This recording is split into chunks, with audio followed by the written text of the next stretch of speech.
the Oduduwa nation that people are clamoring for. But you remember that the governor of Ondo State, Akeredolu, said this morning from paper that he's not going to be part, or rather Ondo State is not going to be part of that Oduduwa nation. What's your take? Why did he say so? Yes, you see, Governor Akeredolu himself, I won't call him I don't know what English or what word I can use to qualify him. This Oduduwa nation, myself, I'm not in support of it, in the sense that I'm not in support of the Nigeria being divided.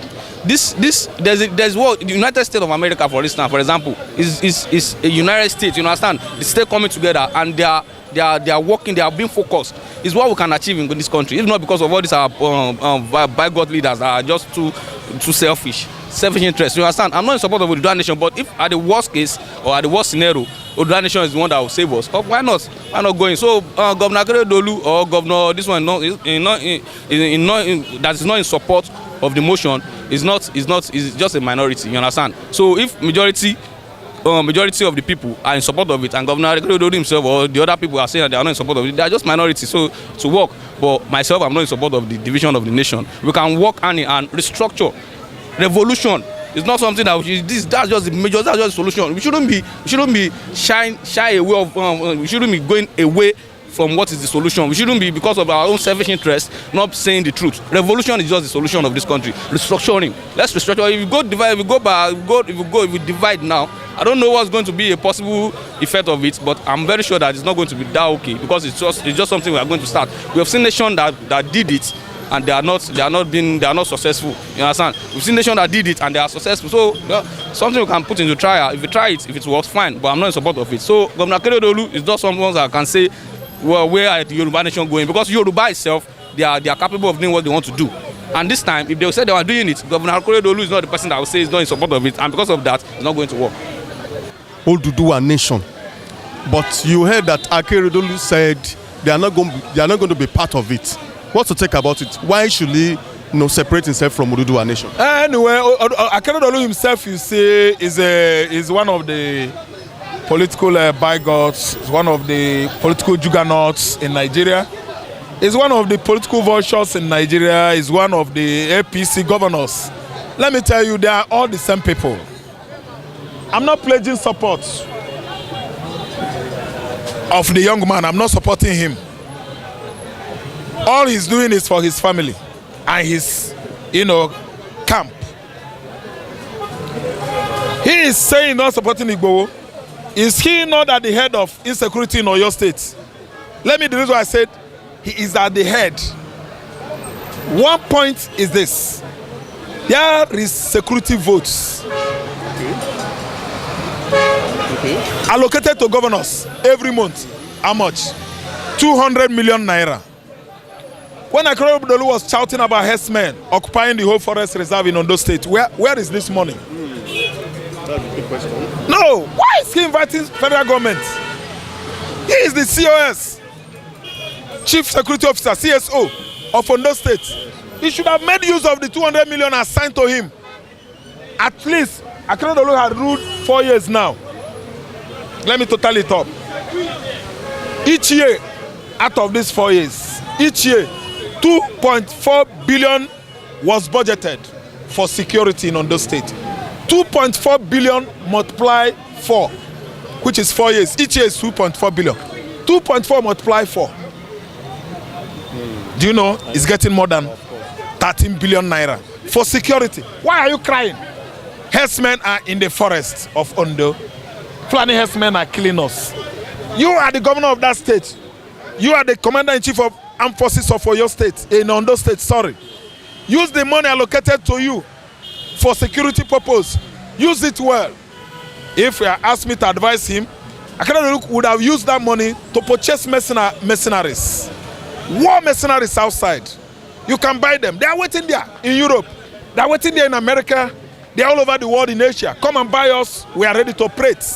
Yes, there are mercenaries you can purchase with your money. They will secure your territory for you. They will secure your border with other states. They will secure your forests. He used this money for his family. Akeredolu used this money for his children. He kept it for them. Now he's asking us to come and help for insecurity. Now he is attacking Sunday Igboho, a local champion, a local warrior, who is trying to voice out for the Yoruba man. He's trying to voice out for the helpless. He's trying to voice out for those who have nobody to secure them. Now you are trying to tell him that he is on his own, that he's a separatist. You, Akeredolu, you are a separatist. You are separating yourself from the Yorubas by positioning them to the menace of Fulani herdsmen, to the menace of the banditry in Nigeria. You are the one that is a separatist. You are separating yourself from your kinsmen because you have pocketed how many billions in your account. You put that money there. You are asking somebody to help you. Somebody that has come to help you, you are calling him a separatist. I tell you, in Nigeria, in any country, anybody has right to agitate for self-determination or realization. If Sunday Igboho stands up today and say, I want Yorubas to go, yes, you call him for a dialogue. You must listen to the gentleman. If he's making sense, allow him. Allow him. To me, he's making sense. You Yoruba elites, you should allow the young man. You should not be playing your dirty politics as usual. Give and take. Give us, give us, give us, give us, give us. You want to sell the young man, or have you gone to the backyard to collect money? We know you've done that, but I tell you, it is going to play on you. You are not going to stop Sunday Igboho. What Sunday Igboho has started today, I don't see it ending up in the nearby future. Republic Agitators is the answer to the young man's question, and we are standing behind him. Entire Nigerians that have reasonable sense or way of thinking, we are standing behind him. I want to ask the governor, Akeredolu, how far has the people felt, even within his administration? How far has they felt within the contraction called Nigeria? The masses had been the victim of the misgovernance, the victim of brutality, even on the part of the government, deprivation, all level in all categories, in all facets of our life. Are the people faring well? The governor is the governor of the people. That, by implication, is the people that owns the government. The governor is just a single man with a single head, given an opportunity to serve. So what matters most is the voice of the people. What are the people saying? If the people are not happy with the system and they are calling for secession, which is recognized within the community of nations, the UN, which Nigeria is a signatory to. So there is no reason why the governor should start living in denial. You know that Nigeria is, at this time, as it stands now, is no longer working and can never work with the system, with what is happening. You see, a governor who has been a beneficiary of this flawed system will not allow people to call for secession. Why? Because he has the security vote, which runs into billions annually. He has so many avenues where he can siphon money, where he can take his people abroad, give them, lavish them with dollars, with all the goods that the position can provide. While there are people who cannot meet up with a square meal on daily basis.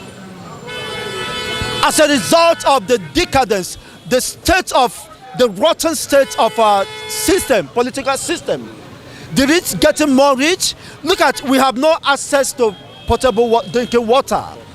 And you are telling me that the Ondo citizens shouldn't be part of that movement.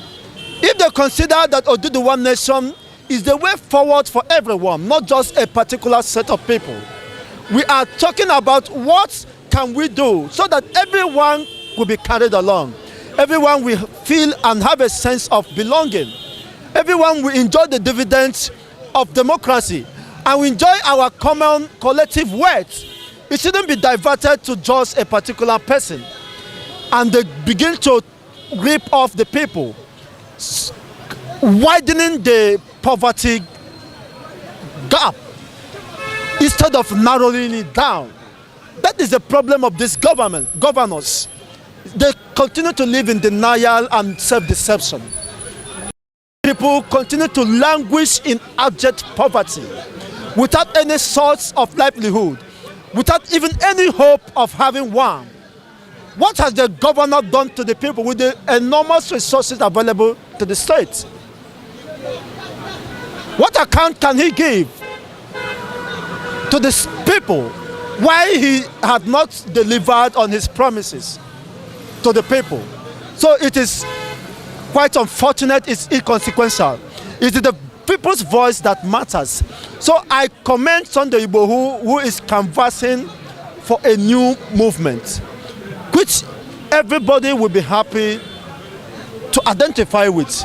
We long for a country where we can call our own, where I can be proud to say I am from this country. Not a country when you travel abroad and you say you are a Nigerian, the first impression you will create in the mind of somebody you are interacting with, this person must be a criminal, it must be a corrupt person. You can understand how the image of this country has been dead, even in the international communities. They will consider you as an armed robber, they will consider you as a thief, a crook. Will you be proud to identify with such country? That is what you are calling for. I'm calling, like for me, I'm a Biafran man. I live and propagate the cause of Biafra. Because I know in Biafra, we have hope. In Biafra, everybody will be given equal opportunity to strive. Everybody will be given equal opportunity to live out his or her dream. And to chart the way forward so that you can know that you are building a system where the future generation will be grateful to identify with. Not where the posterity will ask you, Father, what have you put in place for us? Which is quite unfortunate. What we are suffering as the government has no plan for the next 30 years. They have no plan on how to handle the population explosion. They have no plan on how to look at, we turn out millions of graduates, average of 6 million on yearly basis, and our companies and industries are getting moribund. You see, they are closing on daily basis on several issues, ranging from power failure, there's no power supply, there's no government policies, interfering with small-scale businesses.